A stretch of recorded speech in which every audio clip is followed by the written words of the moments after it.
মরহুমা বেগম খালেদা জিয়ার বড় সন্তান তারেক রহমান। আমি আজকে এখানে উপস্থিত সকল ভাইয়েরা এবং বোনেরা যারা উপস্থিত আছেন, মরহুমা বেগম খালেদা জিয়া এর কারো কাছ থেকে আমি সেটি পরিশোধের ব্যবস্থা করব ইনশাআল্লাহ।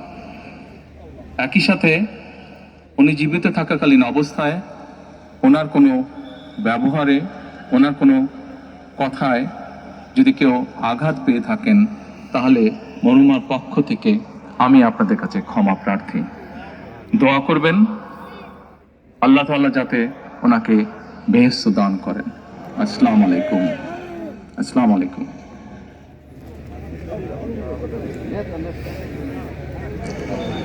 দেশের নেত্রী বেগম খালেদা জিয়াকে ভালোবেসে শ্রদ্ধা করে যারা তার জানাজায় সামিল হয়েছেন, সেই লাখো ভাই বোনকে জানাই গভীর শ্রদ্ধা।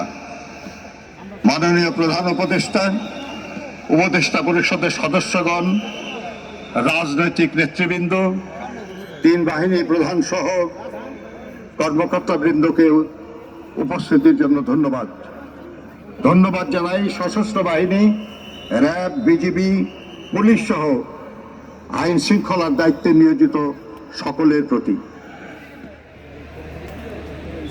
মন্ডলী খালেদা জিয়ার নামাজে জানাজা আদায় করবেন,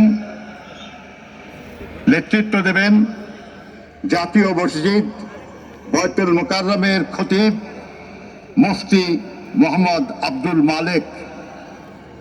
আপনারা জানাজার নামাজের জন্য প্রস্তুতি নিন।